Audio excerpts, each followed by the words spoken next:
What's up guys, Damien here, and today I'm going to be taking a close look at the brand new GAN356 Air SM. So let's dive into it.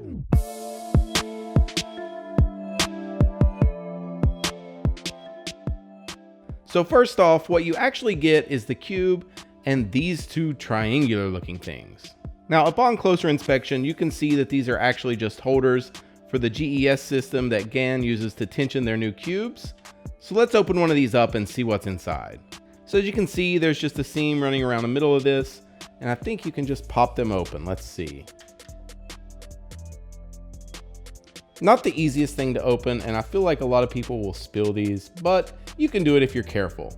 So it looks like you've got 3 different sets of the GES nuts in here, plus a tensioning tool. And that's the same in both of them.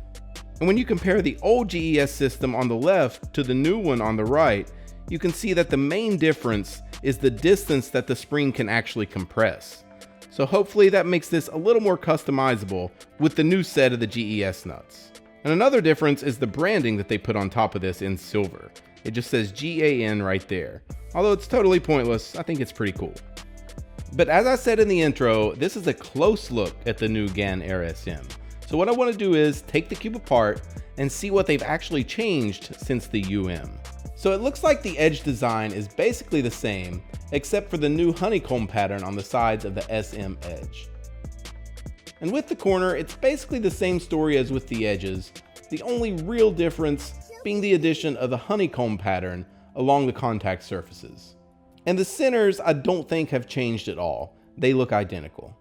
Now what I'm going to do is actually take the pieces apart and look at how the magnets are installed, because there were some issues with the UM with the glue not holding, so hopefully they've fixed that in this.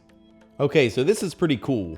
As you can see there are slots in the edge that hold the magnets in place, and when you put the cap over the bottom of the edge, you can see that these 2 stalks will actually hold those magnets in place. So that's a pretty clever design and a good way to avoid the magnets popping loose if it's not properly glued, because with this design it avoids glue altogether. And it's basically the same story with the corners as with the edges. Now as you can see, I've put 3 edges around this corner just so I can keep the magnets in there. And that's one thing that's pretty difficult about this puzzle whenever you're assembling it if you've taken it apart like me. And that is that these magnets will jump out of those slots and go directly towards each other and just jump out of the corner piece.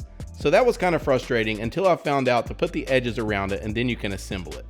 But as with the edges, the magnets fit right in these slots and they're held in by these small posts on the cap of the corner.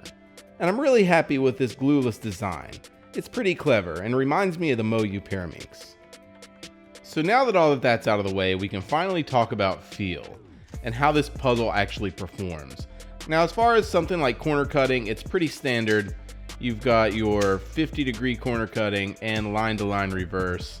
But like I said, that's fairly standard, especially with flagship puzzles from large companies like GAN or MoYu or Mofengyi. Now when you get this puzzle, it actually comes with the blue GES pre-installed, and honestly I think those are a little bit loose for me. Now I don't know if GAN has changed the plastic on this puzzle or this is just a side effect of the new honeycomb patterns, but it actually feels softer than the UM. And let me show you what I'm talking about. What I can do is actually put the microphone up to this and turn it a little bit, then I'll do the same turns on the UM and you can just compare the different sounds. So here we have the new SM.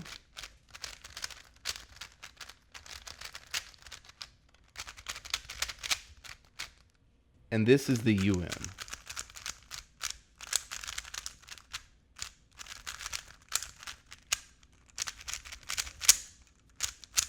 So yeah, like I said, I'm not sure if they've changed the plastic or this is just a side effect of the new honeycomb patterns on the pieces, but either way, I think it's a great feeling puzzle.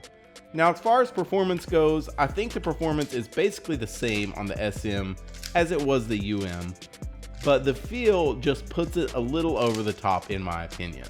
I still think the UM is probably one of the top 10 best 3x3s, but the SM just edges it out. While the performance is really similar, It's just that feel, the soft Along version 1 type feel that I really, really like, and it's just satisfying to turn. And as far as the GES nuts go, I've tried about all of them, and I think the yellow is just a little too strong for me, and the ones that it comes with, the blue, are just a little too light. So I think I've settled on the green, and I think that's probably what I'll stick with.